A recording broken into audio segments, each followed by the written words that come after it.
Audio, check. Stream, check. Awaiting feedback. Feedback arrived. Check. Stream, live. Awaiting start.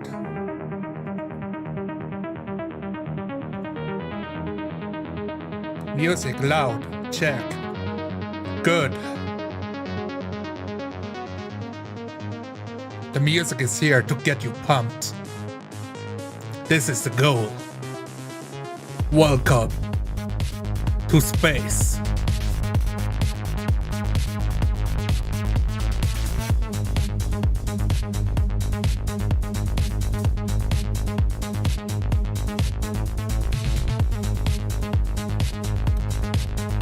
When you say music is too loud, do you mean in relation to my voice? Or is it actually hurting your ears?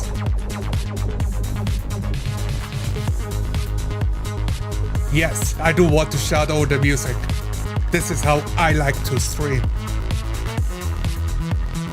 They're both loud. Well, I can turn it down a little bit to make it more comfortable for you. It's a bit difficult to balance. How do you feel now?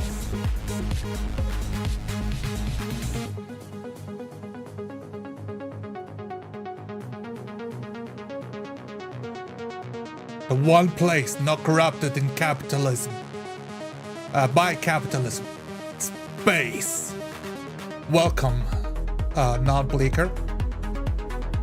It feels like a Berlin party as if I know what that is. Yeah, they are big. Space. I suppose it's the intro only. Once you actually start, you'll pause it, right? I don't think I will.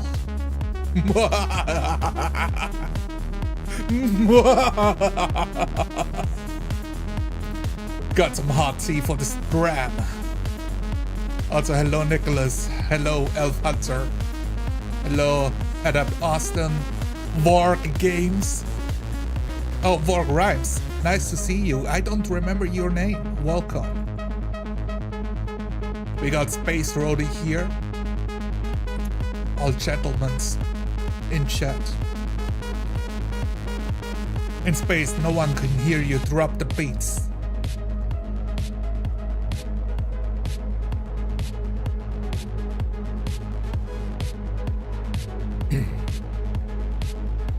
Hexman Actual. Look, I don't know why it's so difficult for me to remember. I think it's a profile picture. I just don't connect that with Hexman. Do you? But thank you for showing up. I'm always happy to see you around. Pause. We ain't got time for that.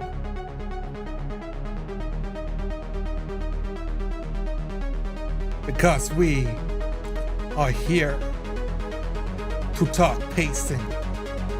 Alright boys, you better get ready, for the beats will continue until morale improves.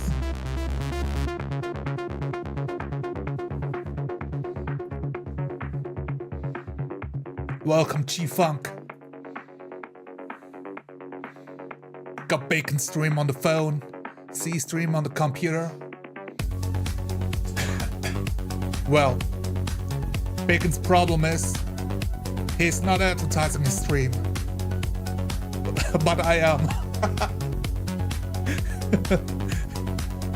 Man, I wish I could watch his, but we only have that much time. Alright. Boosting my audio a little bit. There we go. Now, let's talk facts here. I've called you to talk about pacing. It's very important that you understand what it means.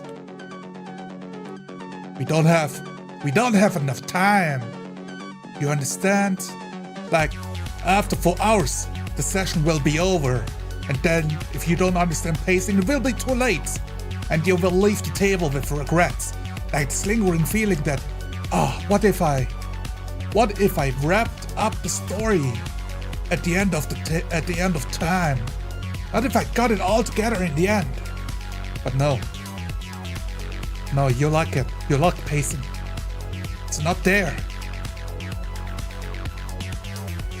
Bacon has a much more focused interview style, less interactive, hence me choosing here.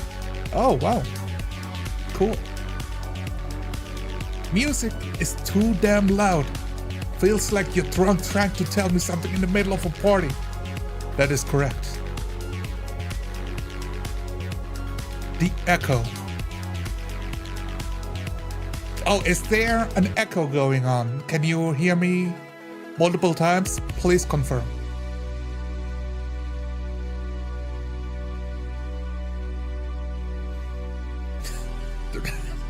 Yes. Rise, my children.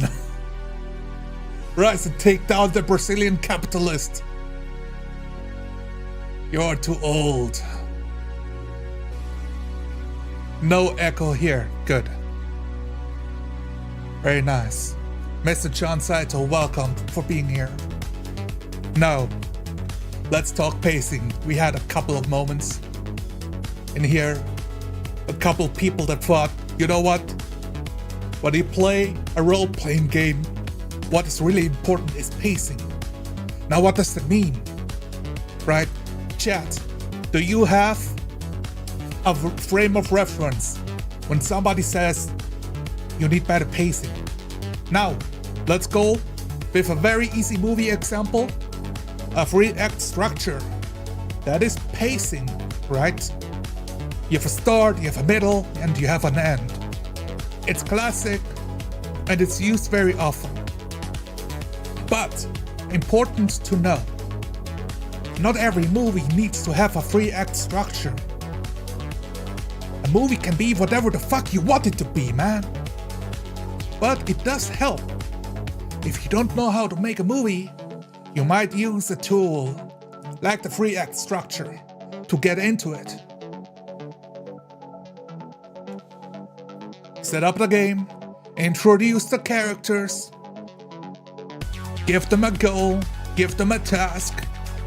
The middle part, you work on that class, you do the legwork, you go into it, you interact with the NPCs, you have a fight, try to solve the puzzle.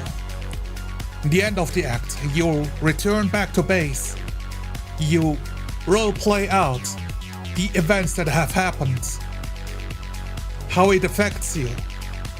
Session over. Boom. Is that pacing? Maybe. But I don't think it's important. No, I don't believe this style of pacing is important. Now let's see if chat has anything to say. Oh, I see, Trout, you had it played twice on Discord and on the browser. Got it. Welcome, second.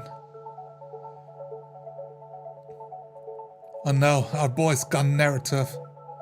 Yeah.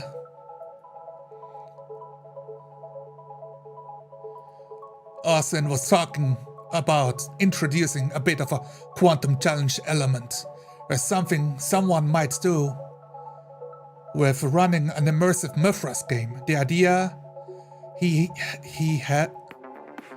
and Elf Hunter had what? Okay, you need to restructure that last word, man. What does it mean?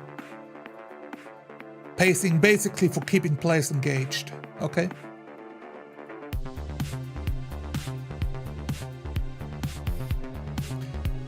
I don't know if this is a character or authentic sonalar, but I love shouting EDM European stream.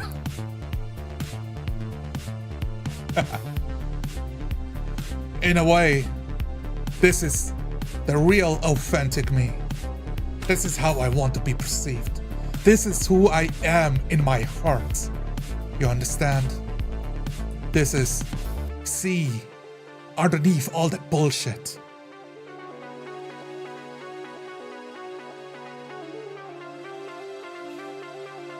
just wants to be understood, man. You know?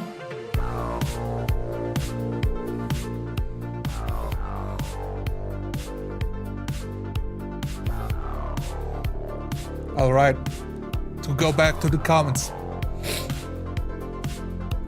Typos and fumbles mess with pacing. Pacing, introduce a conflict early. Don't let the characters ease their breath. Yes, pacing does have that element. Now let's talk about this. This whole stream, why do I make this? Because I have an idea in my head about pacing. This idea that gets shared around in the 4D role-playing community, on subreddits, and D&D tubers posting about this, how to play a role-playing game. Well, as a game master, you need to keep the pacing going. You need to keep the action flowing. If you're not doing it, then the other players won't do it, right? And it's gonna ruin your game. But why? Why is it gonna ruin your game? Okay, let's take this apart. We had Table Rather Crispy. Let me adjust the microphone this up because I'm always leaning to the side. We got Table Rather Crispy. I'm gonna move the chat here so I can see you boys. Talk about our Pathfinder game on this channel. Unsolicited advice turned solicited advice. Tyler reached out and he wanted to know, hey Crispy, give us feedback on our worst games. We want to know how to get better. And he looked. Table Runner was looking, and what he saw is players sitting in a tavern for 30 minutes. Can you believe it? We just sat there. And what did we do? We talked.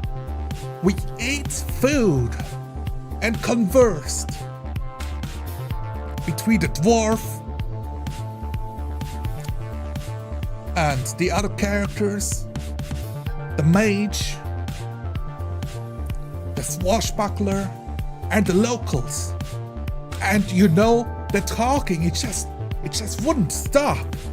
And he said, you guys need faster pacing in your game. Being there, role-playing.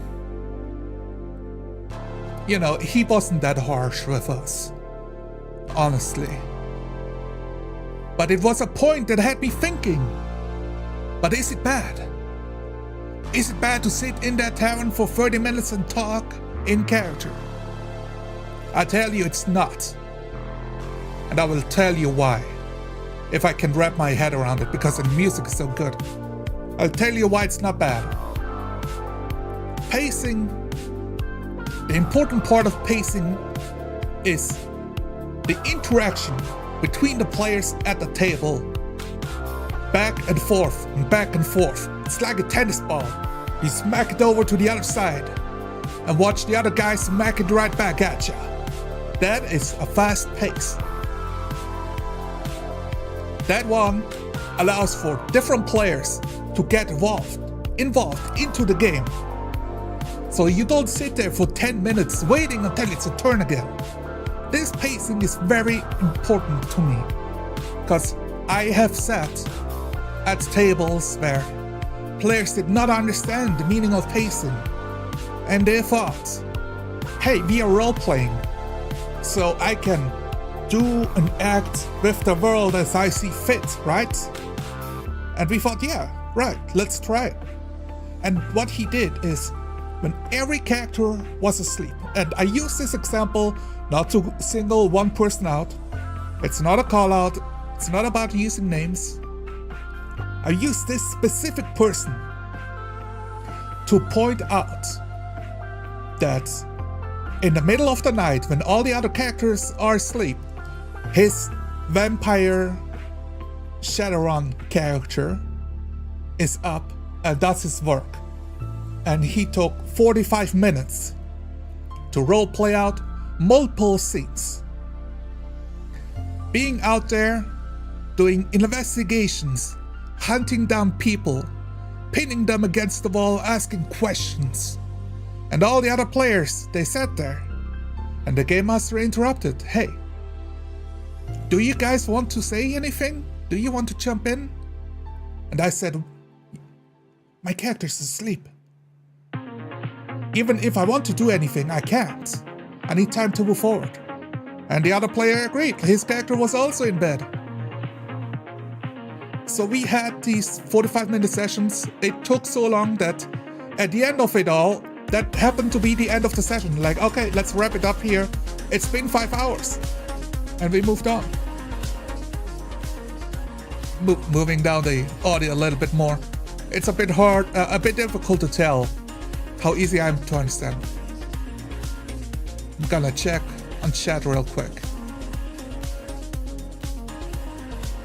We will check on pacing and Lich's tracks too. Yes, pacing on this video is on point.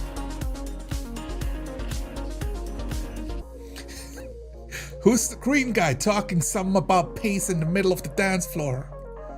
Choosing a movie versus series pacing can help everyone understand what the target should be. Yes, I think that is a good point. Different forms of moving pictures, if it's a movie or if it's a TV show, have different pacing. This is true.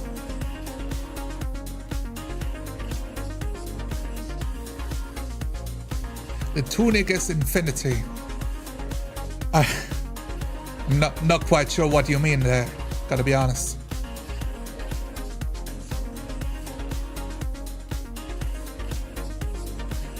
Role-playing game is like a conversation. Pacing is good when nobody's droning on too long. Yes, this droning on too long is quintessential the issue I had with that one game, where I've seen it clearly of what happens if one player takes all the time in the world in the game, so he has the time available, but it's basically, to break it down, it disrespects the time spent at the table of the other players. And that pacing for me is important. Now, I made the big claim, so it's a bit difficult to keep track of the topics in chat at the same time, so I will look at chat first. It's a gaslight event. Is the music really not too loud? I turned down the music a little bit. So I got 2 audio sliders. One is for you and one is for me. So I'll try to turn it down for you guys. But it's difficult. It's difficult.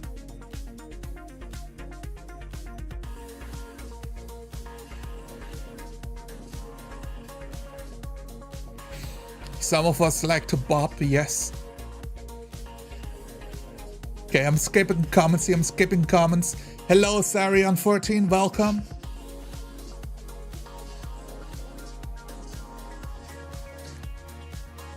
Oh yeah, I did change the music, hold on, I'll put it back down. You guys just keep me updated. It's very difficult to live DJ and talk about role-playing at the same time, entry check. Bro, it's popping in here. Yes, it is. Welcome. Welcome to all the people.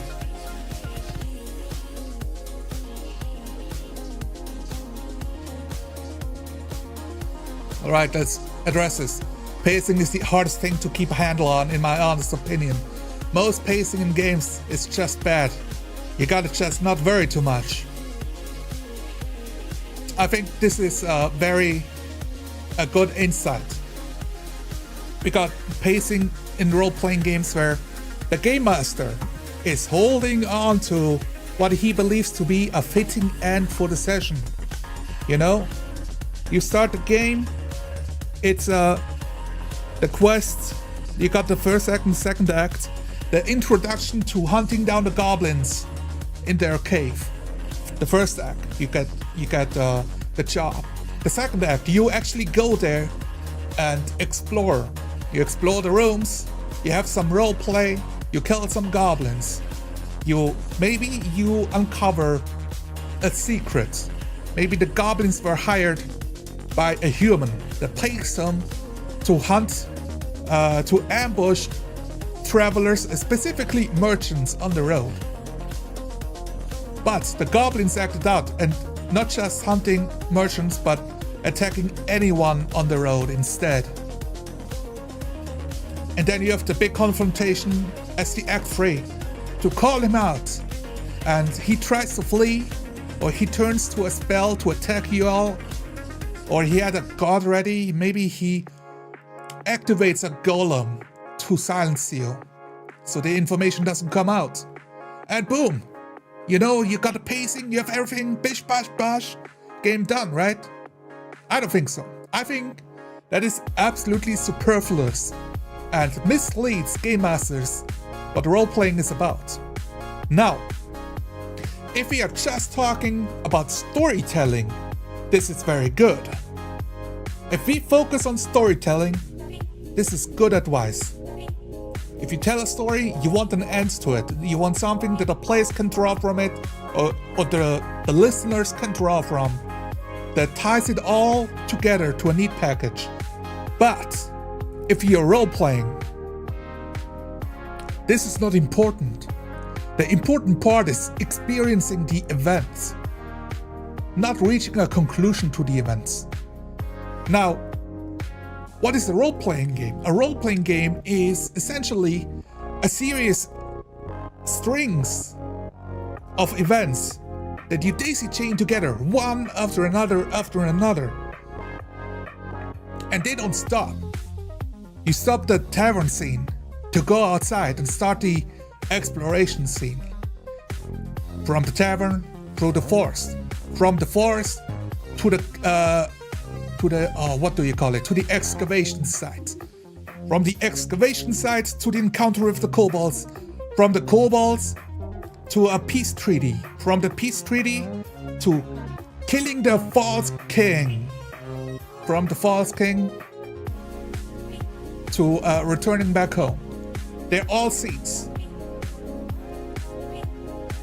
All that is important is that you explore the scenes and throw them back and forth to the other players. And the pacing part would be to not linger too much on one scene and be stuck there. Now, one example, a very classic example of that is how Shadowrun is played. Because in Shadowrun you get a job, and what do you call it? The pitfall a lot of Shadowrunners run into is when they spend like 4 hours in a 6-hour session talking about how to break in someplace, but not actually breaking in. This could be packaged into pacing of, hey, yeah, you can take all the time you want in the role to plan out the break-in, but is that exciting? And that is broken down to, well, how exciting is it to sit around the table and basically role-play out a conference room where you try to solve a problem? I think it's not really exciting.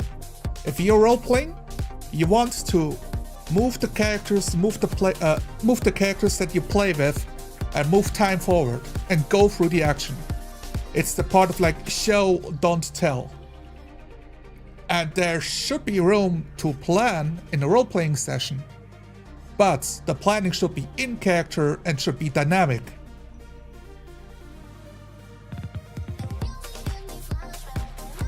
Now, I think that role-playing out a preparation scene can be very exciting. I think that is very much possible. But I've yet to see it done well.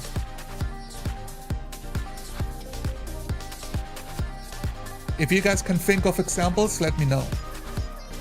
Okay, let's go back to the comments. I'm skipping so many of those. See, he's bringing out 5-syllable worlds. He is serious. Yeah, man, I'm ready. I got verisimilitude in my pocket. What do you got?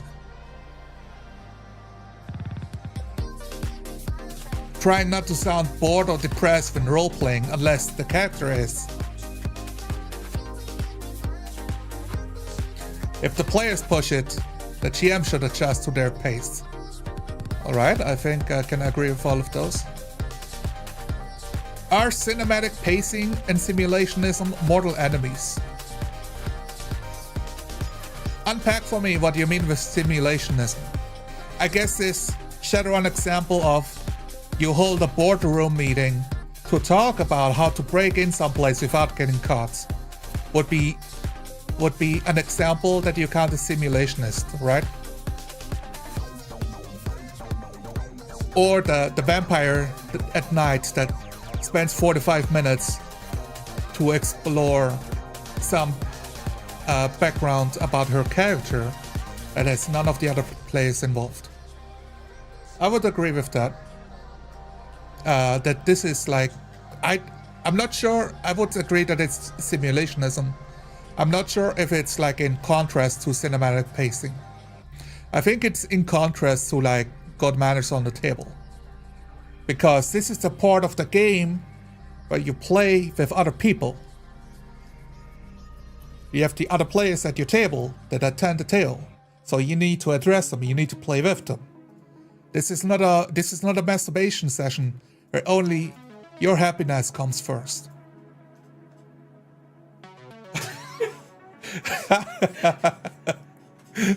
My wife gave me a look for that one. But you get what you mean, boys. And girls, if they're watching.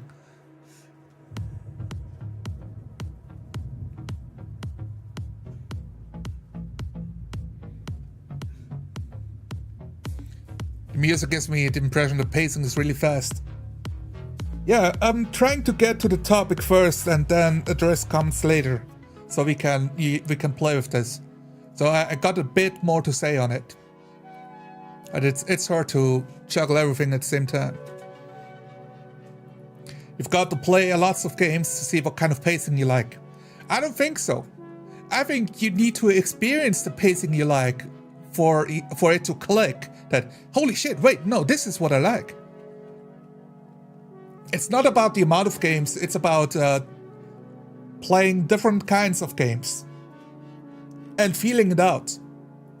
This is why I believe this is not something that you teach on a YouTube channel, although, well, the irony of this video, right, of this live stream, this is something that you have to feel out. What is good pacing and why? And I think we get two things confused. Immersive roleplay and pacing, I think, can get confused for new players. Because usually the time when they have an immersive role-playing experience at the table happens to be the same time where the game master is also really good and enforces pacing into the game to keep things moving. But they happen at the same time, so the player doesn't know which one he actually likes. Is it the pacing or is it the immersive roleplay? You know? Yeah, I think I got that right. For people in chat, yeah, would you mind going a full session without rolling for physical combat? I think we had those sessions a few times. If you're not dancing in your computer chair, you need to take a self-inventory, yeah. Alright, I'm skipping comments, let's go what we got going down here. Enjoy church at Up Austin.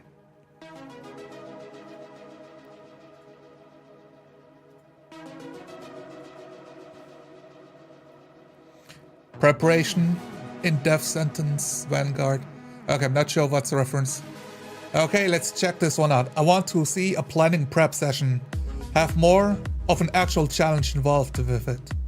Make it an actual argument and pray that players can handle the character versus character. The praying part is, well, it never goes well. If you have to pray, and you just throw it down to luck, right? So it means you release all influence. The influence is getting the players at the table and getting them on board that role-playing is important. That the player should understand the clear distinction between character versus player. Like PvP, player versus player is not allowed, but character versus character should be on the table. But for that, you need mature players, right? They cannot just be adults, they need to be mature. And also, it is up to you as a player to signal that your character is upset, but that you as a player are perfectly relaxed and enjoying the session. And you can do that with how you roleplay, with how you speak, or to change your demeanor between when you speak in character and when you're done speaking. So like taking the mask off for a second to signal, yeah, we are still cool here, without needing to break character for that. Yeah, praxis, that is a big word. The pacing needs to be adjusted per game. The players, the genre, the theme, the mood, the system. Trying to force good pacing is a fool's errand. Yes, I think this is the most clear example that you can see in movies of, hey, you know, what would be a good example? I wouldn't want to have the Mad Max pacing in my Andor Star Wars TV show. They're completely different.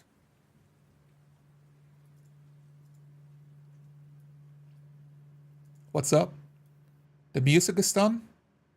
What do you mean the music is done? Like can't we play more? What do you mean?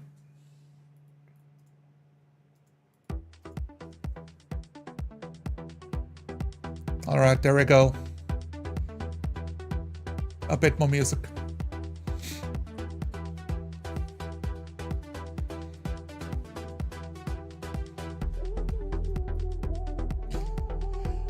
The game master needs to skip the player that delays their turn.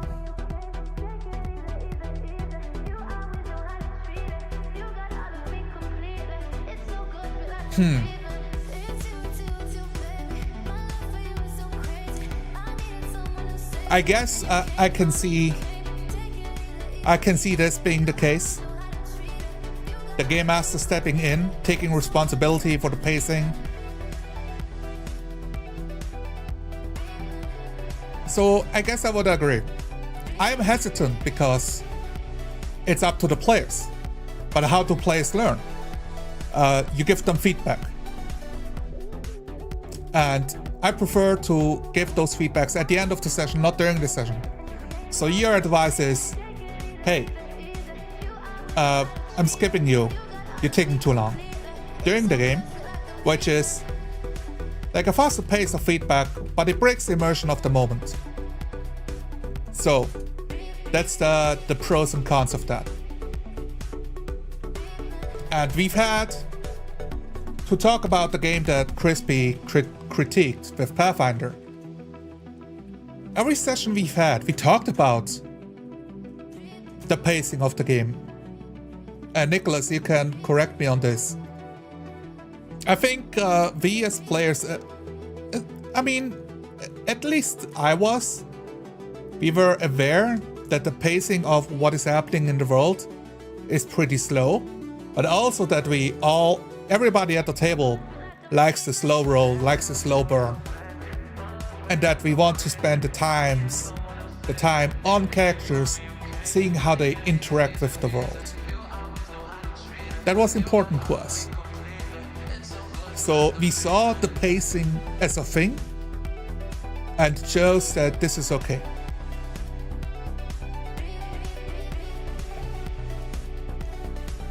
Yes, that's correct. I am green. Alright, we got the reply to simulationism. The representing of the situation of a world, the war campaign, logistics challenge, of pacing warps the setting situation to suit cinematics, then you put one behind.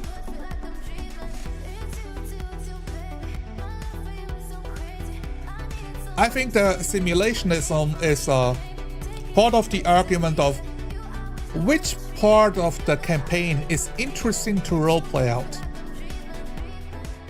So, is it interesting to roleplay out the 6-hour boardroom meeting session on getting all the logistics in check for the war campaign? Or is it more interesting to have one short scene about that boardroom meeting, that is bigger picture, where you roleplay out 2 hours into the boardroom meeting? At the break, I ruffle my loose hair, try to tuck them behind my ears, getting myself another cup of coffee, and releasing a long, deep sigh. And man, that is an anchoring statement. That's all you need. And then you can go back into the details, if you wish. Or another player can respond to be like, alright, are you ready to continue? It's like a way you can do boardroom meeting with a better pacing. Okay, something takes a long time. You can zoom into small moments and skip in time to another small moment, or you can take a broad brush to paint over it. Like, we don't need to get into every detail. The classic example being, hey, you don't need to roleplay every bathroom break. Not because they cannot be interesting, but if you do roleplay them, they should add something to the world or to your character or to the story.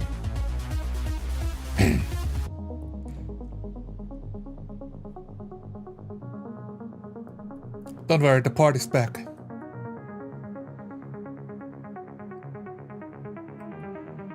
Welcome, Tony. Hey, I watched my first video of yours yesterday with my wife and we enjoyed it. I'm very sorry for the cussing then. Welcome to the channel, Tony. Hey, thank you very much. That's very kind of you.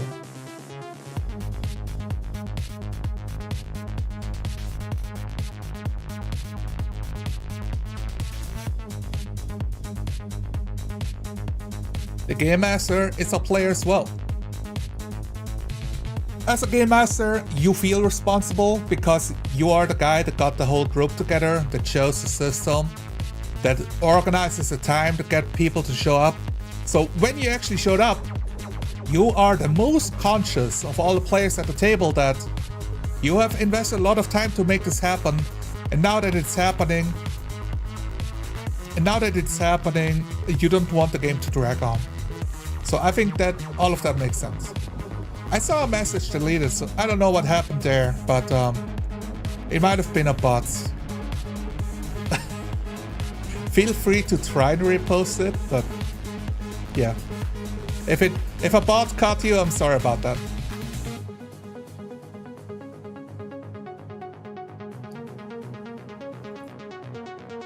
Yeah, in a player-led game, other players that are invested in the game, they will jump in if someone hesitates too long. I think that that depends on the players at your table. If you are invested in the game and you're present, right? You are in the moment. You're experiencing what is happening at the table. You're conscious of what's going on. Then yes, the players will step in. But also, just at the same time, the player that pays attention will wait and see if the other players continues what he wanted to say in character. If the pause is prolonged. Because, hey, sometimes the players need the silence before they answer, before they act. And I think this is good. So I agree with you. Players don't always, will not always jump in. And it's not an automatic sign that it's a good thing. Allow for some breathing room in the scene. This is a part and parcel of pacing. Back to hey, what is the mood of the scene? What are you trying to depict? A slower pacing can also mean that you show a moment of meditation, of self-reflection, of peace, of tranquility, which is different from dragging the scene on.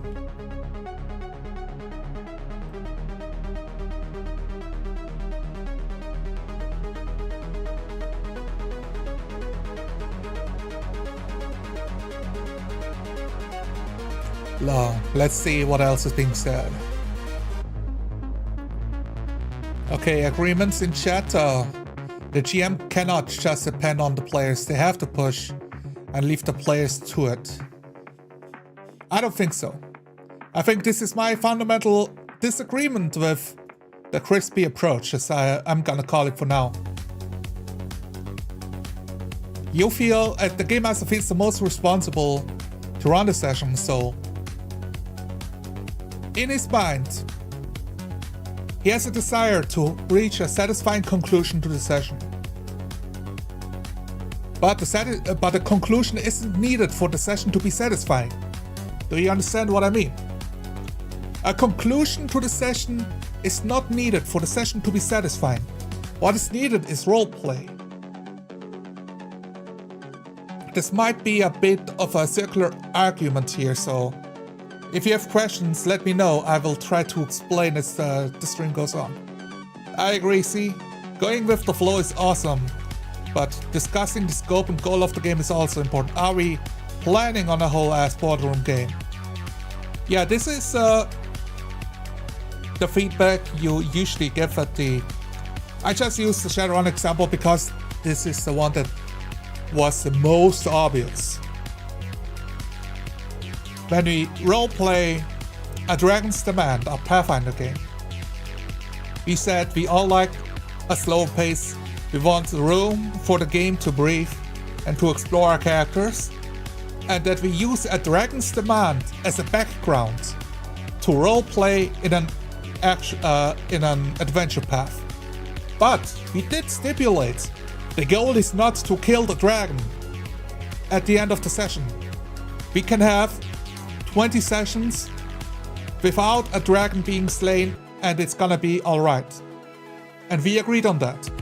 So, that means expectations were set to allow for roleplay to happen. Even now that we have had, I think, 6 or 7 sessions, the characters are on a ticking clock now.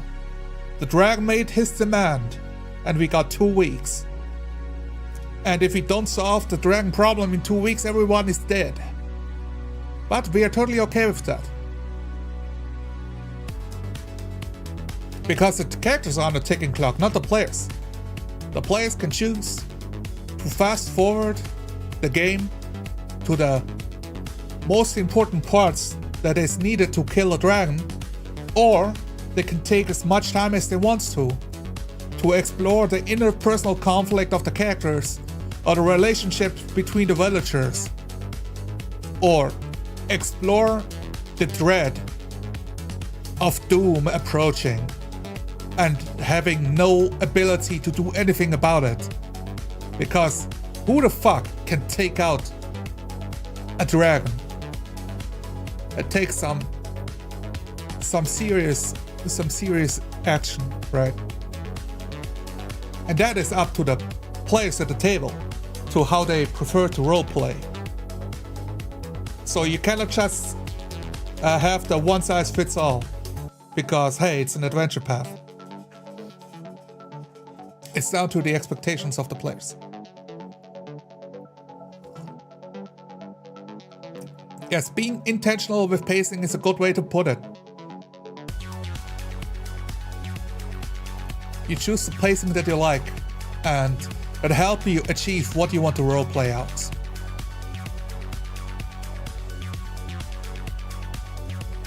Oh, I see. This is your goal to how to run a simulationist game like a hex crawl, logistics survival game with good flow and immersion. Okay.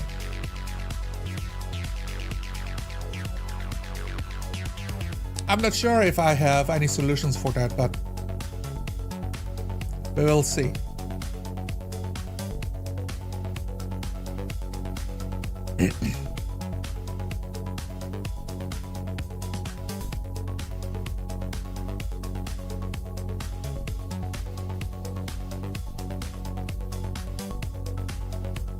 I'm reading chat a little bit on the side.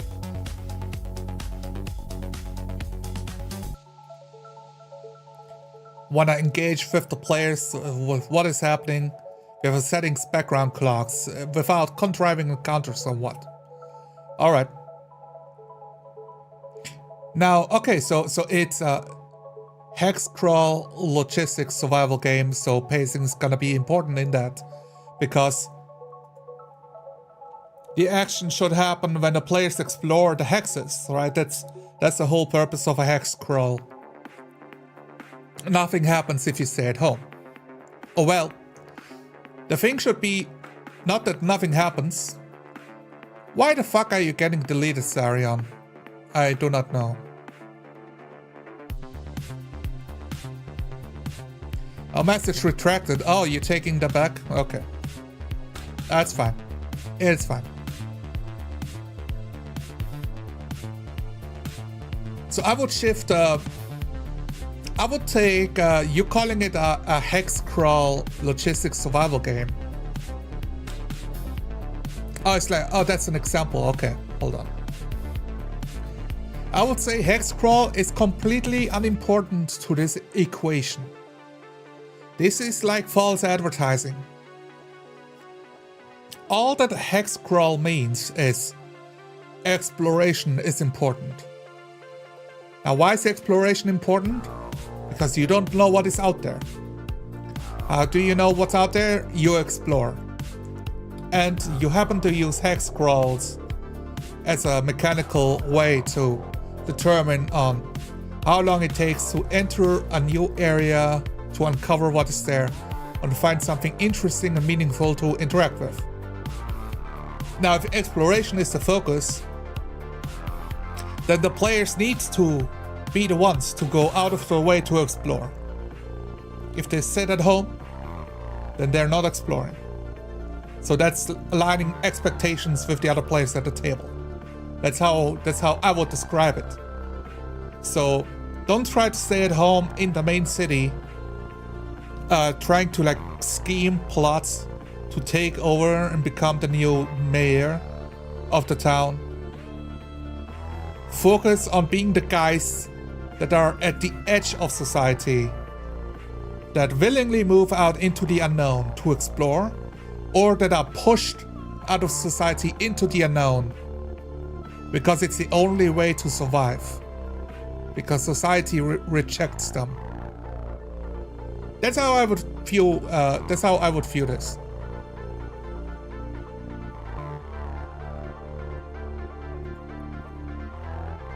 Using the module as a background, very different from going through the prepared dungeon. Naturally, it will have different pacing. Indeed.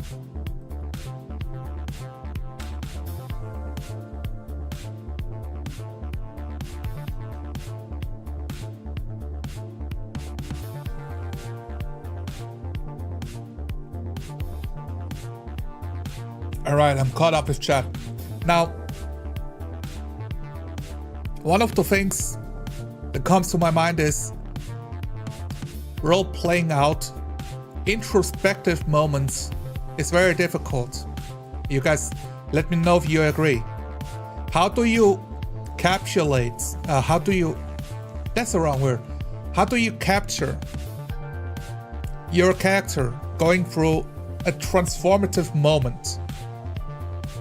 Because you don't want to just tell, you want to show, not tell, right?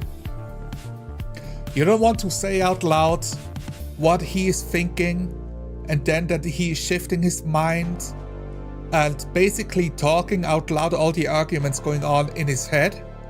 You want to be able to roleplay those scenes. This is why anchoring is important. I sit down on the three-legged stool in the bathhouse behind the bar.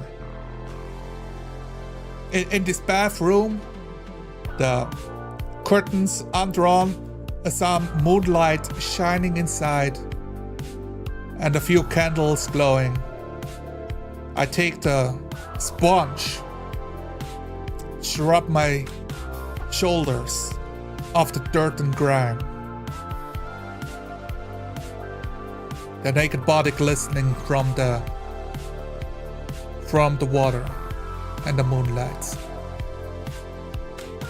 Now this scene isn't adding to the pacing, it's not adding to the adventure path, it's not moving the story forward. So why do we describe that scene? Because it gives you a moment to pause of what the character does, to appreciate being in the world.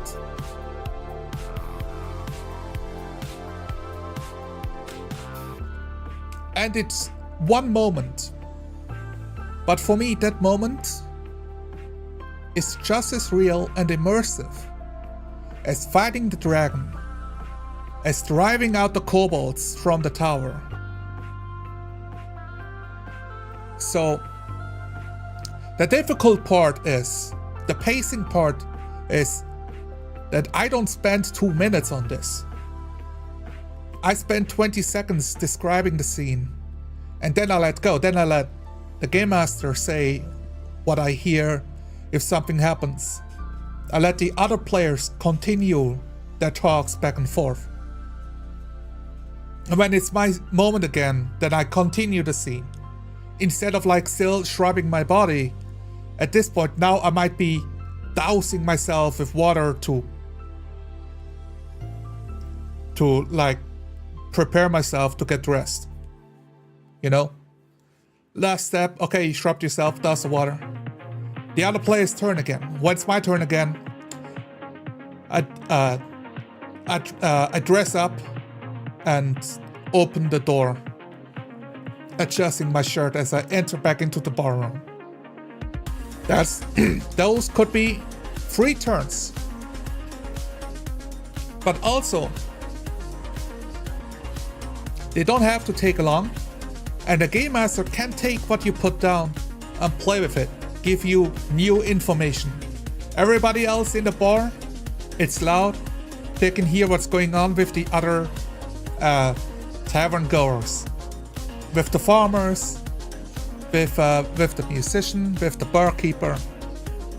But the guy in the bathroom, he can hear the wolves howling in the distance. Which means there is danger outside. He can get new information. Or the game master can drop in some information that is interesting to the bar. He can flourish out what the scene looks like to enhance like the experience. Since it's not very easy to immediately mindscape a whole ass room. And you want to allow your players to linger if they wish. But if you linger, it's a conscious choice, not an accident, because you can't think of what to do next. Slow scenes are part of the pacing. Some of the best sessions cover a single conversation scene. A single deeply conversational scene. Ah yeah, I get you what you mean. I agree. I think roleplay is a great vehicle to discuss philosophical points. Like, hey, you know, what if you roleplay out a scene and the whole topic is just how bad is slavery really? Between a character whose family had slaves or servants that have been serving the family for generation, like let's say like a shogunate that has a servant family serving their like samurai lineage for 3 generations, and the other guy plays a character that is a slave or was a slave and escaped. And that could be a whole session in itself. Don't need anything else. Entirely possible. And I think that would be incredibly interesting. It's up to the players to pace that. It shouldn't be enforced of, now it's time, like nothing interesting has happened. Now I need to make rocks fall and everyone dies, or you know, the aliens invade Earth, or the goblins attack. For me, that thinking is so alien and unnatural to me. If I convey myself well, let me know. Running a Paizo adventure path, but I think the next campaign will be player goals against antagonist goals, I guess. Alright, yeah, I like that. I like that. It's very difficult to just say, hey, players have a goal, let's roleplay that. Because usually player goals go in 4 different directions because they all have different goals. And the trick is, how do you get the players to have goals that intersect with each other so you can roleplay the moments the player characters are together, or have a reason to interact with each other. I think this is why you don't see those games played very often.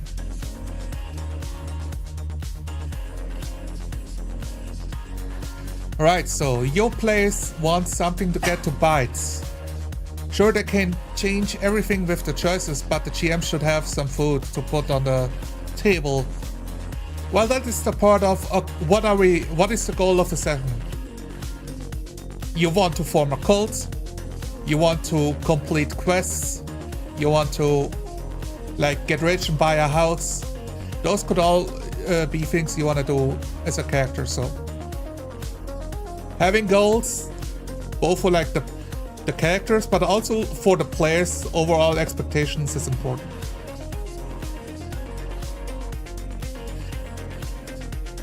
Watch my the Dragon's Demand to see an example of playing in character with a Pathfinder module. Yes. And we do say, hey, our games are pretty slow. Our combats are pretty fast, but our roleplay is pretty slow. Because that's how we like to roll. We're slow rollers. And I definitely, it's a thing that not everybody is gonna enjoy. But for me, it's a deeply fulfilling role-playing experience.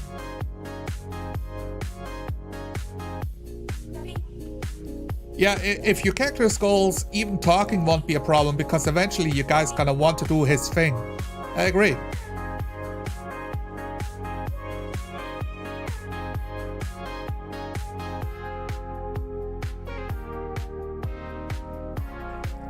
As a GM, I should be able to say morning comms, describe nothing. And the player should still go after the goals. That said, I'd be a crap GM if I didn't put something interesting there now and again. As a game master, your goal is to make the world feel alive.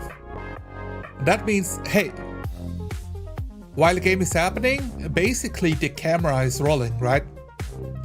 Now, if you just stand at a corner in New York, the camera could roll for 8 hours and nothing interesting can happen, you know? Or you can watch the drug deal happen, prostitutes standing looking for customers, or you can have people arguing with the taxi driver for change, about the cash. It's not just that you're not just rolling the camera, you choose the parts that are interesting to show.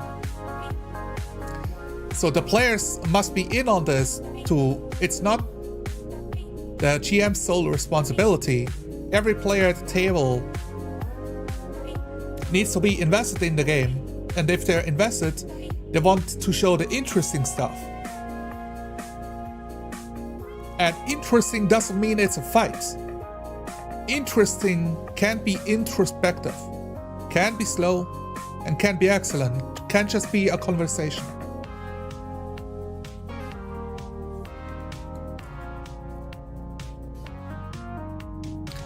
lots of sessions without any action, but they're not necessarily slow.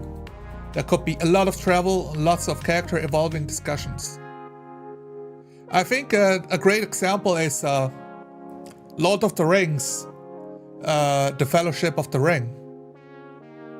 The first movie has very little combat. And I would say the best scenes in that movie. It's not a fight scene at the very end, although the fight scene is very good. The best scenes is how does Frodo handle the ring and the weight behind having to carry the ring and coming to terms that this is the whole movie. The whole movie is coming to terms that nobody else can carry this burden but him. It is up to him. It is who is going to step up. Well, other people are more capable, they have goals in mind, they might be more interesting, or they have more power, they command soldiers, they have the respect. But he knows only he can hold the ring. And he believes that I'm gonna be able to help everybody here by carrying the ring. He picks up that quest. And that's a whole nice movie. That is the main point of that movie. And it sets up the trilogy perfectly.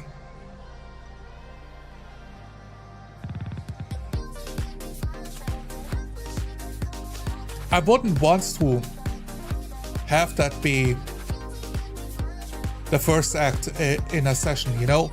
I would want to be done with that in 20 minutes at the table and then just do exploration scenes for the next 20 sessions. This should be a cornerstone of the campaign.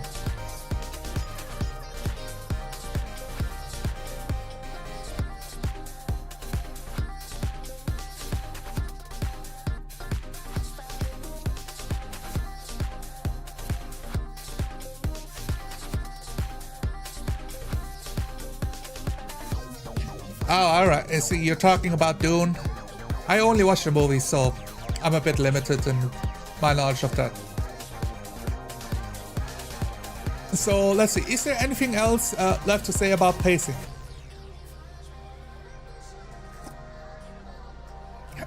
Does this help Game Masters with their pacing? It's an... Oh, I see. Now you can see me double. Hold on. I need to fix something. There we go. This is it's a pretty elusive topic because I think very much in movies, lots of people talk about pacing and have no fucking clue what they're talking about, right? They watch a movie like, oh, let's say they watch a TV show like Andor and say pacing is absolutely horrible. Nothing happens for like 5 episodes. And I will sit there and be like, bitch, you didn't even pay attention what's going on screen. You didn't. It's, you know, it's the meme of, hey, this is the main story of building the world of Star Wars to be interesting and have meaning. Why is the Empire in charge? Because of a lethargic bureaucracy, opulence, bickering diplomats. All that setup heading to a point. And the point being that, hey, we need to get things done. How do we get things done? Well, you created agency, right? I forget what the bureau is called in Star Wars that they created. But this agency connecting information points from different corners and overlapping them to see, hey, there's a rebellion going on. Those are not insular incidents, they are connected.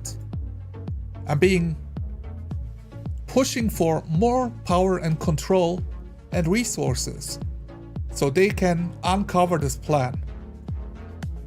It's not just that a rebellion is going on trying to regain their freedom, but that the rebellion actively stirs the apparatus into action to become more authoritarian because they cannot control humans' nature for freedom. Now, those are some big concepts, and to explore that you need necessary amounts of time to do that. But for a TV show, it's much easier to do because you can plan how much time you spend to show something. In a role-playing session, it's live. It happens right now. There's no time to plan. And if you try to plan as a game master, you will force a pacing onto the players, and basically the analogy would be to tell them to dance to your tune, to like, you know, you pull out the revolver and start shooting at their feet and say, dance monkey. That would be the analogy here. Now, of course, I don't think anyone is being that harsh, but that's how I see it.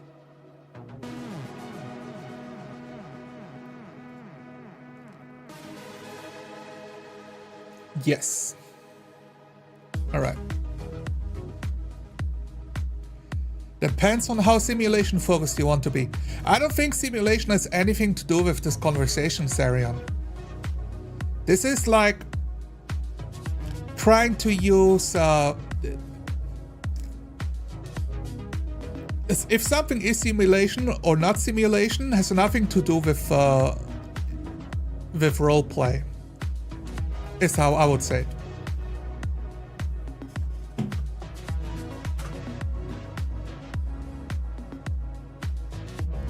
And that's a bit of a knee-jerk reaction, so I need to think of that, you know.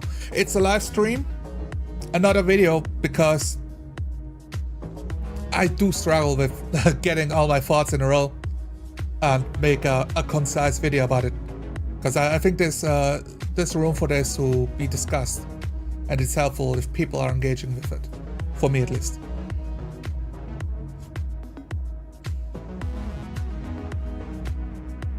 Yeah, like plenty of empty conversations in real life. For game, it kind of sucks though. Yeah, role-playing out the empty conversations can be zoomed out of, so to say. You know, you make those low resolution. If you've seen a couple sessions of our Pathfinder game, my dwarf went outside the tavern, and I've said I do some small talk with the locals, asking about the weather, talking about what's going on, and basically being social. That's what I said as a play. That means I'm not role-playing out every single sentence we say. I'm not role-playing out nice weather here. I just give the broad strokes. Like, that's what I'm spending my next 10 minutes on. And that doesn't make it... That's still role-playing. It's the important part here.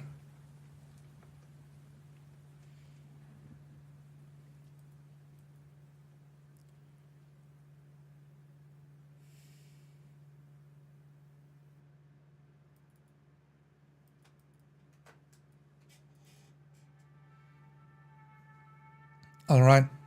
Now, I'm gonna start wrapping up this stream. It's been 90 minutes, and I'm out of things to say about this. So, throw any questions to me, guys. Sonor's music is a catalyst. Yep. Like, the longer I don't have anything to say, or if you stop asking questions, I don't say anything, I'll just turn up the music until the music is loud again, and then I will mute myself. And that's how you know it's the end of the stream. Yeah, not having too much empty conversations in a game because they seem pointless. I would say the important part is if you have a conversation that feels empty, then put some meaning into it. Have it show something about the game, about the story, about the world, about the lore, or about your character. Add some new information that allows us to imagine the world better, to allow us imagine the situation better. You know, calling an empty conversation pointless, that is the secular logic in here, is what I would point out. We are all equal at the table, some are more equal than others. Yeah, players can push back by keep doing what they're doing. I mean, I can't move them anyway.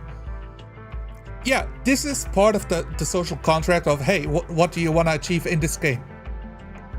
Right? If you just want to roleplay, hey man, you don't even need a rule set. You can do that without any rules. But if you want to roleplay something cool, then you need to agree on what the goal is, you know?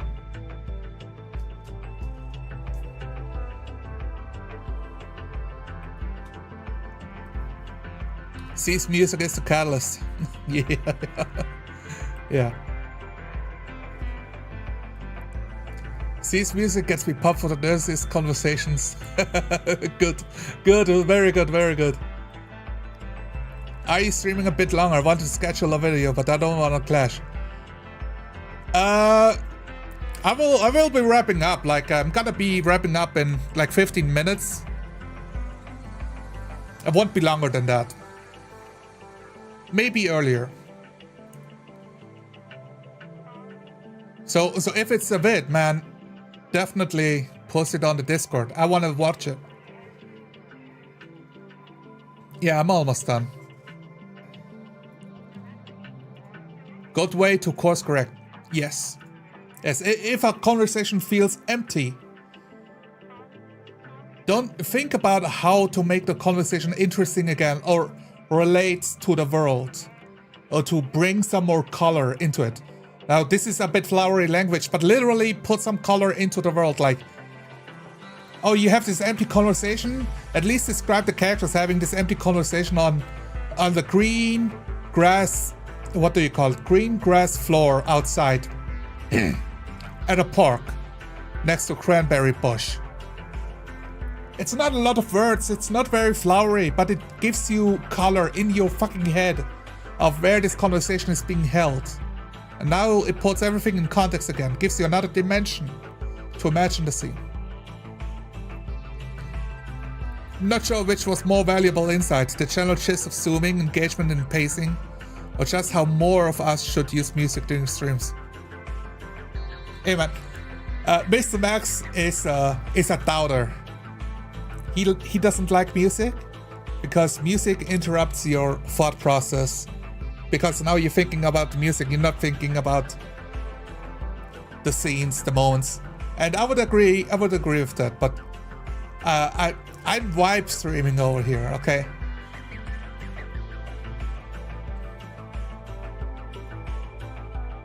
Don't play a game whose rules slow the pacing. Okay, interesting. If you have an example of rules that slow down the pacing, let me know. Give me an example.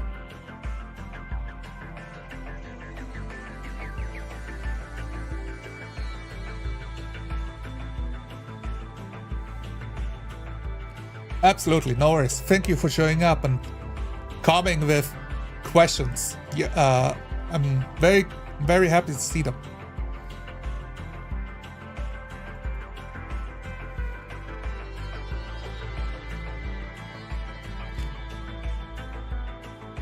Pathfinder influences your cognitive load because it has a lot of small information that you need to know or should try to keep track of, and that can be overwhelming, which means you have like less brain energy to think about what your character would do. Instead, you can easily end up in the trap of, well, what is my character good at? Let me try to do that. And trying to juggle the roles to get the most amount of bonus modifiers as possible. which is what you usually see in a Pathfinder game. But you can roleplay in Pathfinder just fine. Most players just don't do it because they get distracted by the numbers game instead of interacting with the role-playing game. Great vid, good engagement. Thank you very much, Fawn. Thank you.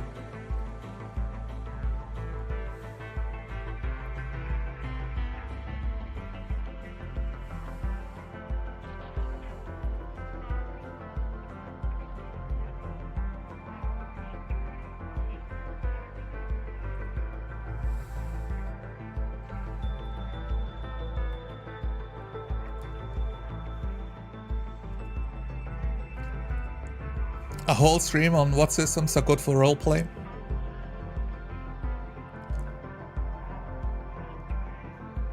The systems that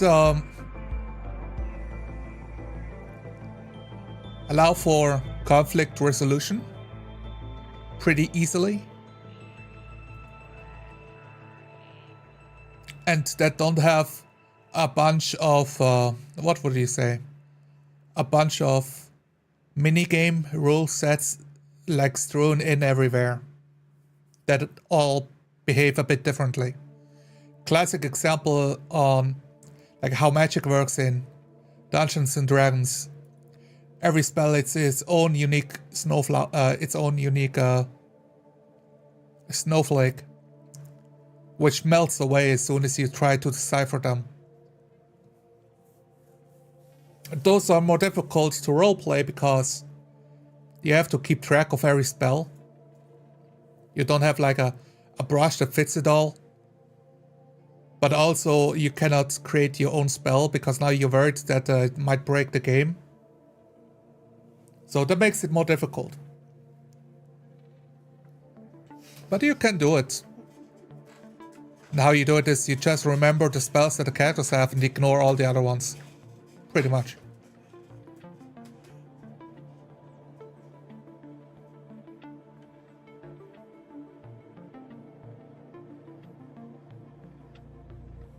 Alright. I see chat slowing down.